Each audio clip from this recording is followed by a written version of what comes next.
everyone, welcome back to another video from Gaming Basics.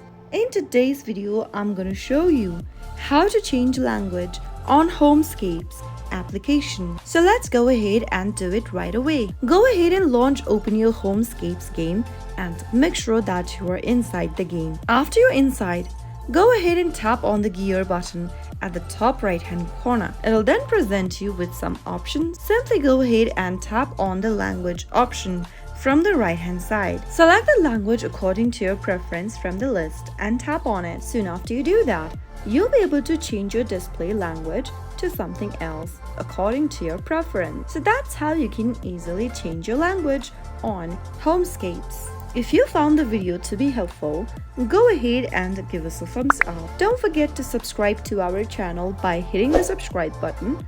Also press the bell icon so that you'll never miss another upcoming upload from us. I'll see you again in the next episode.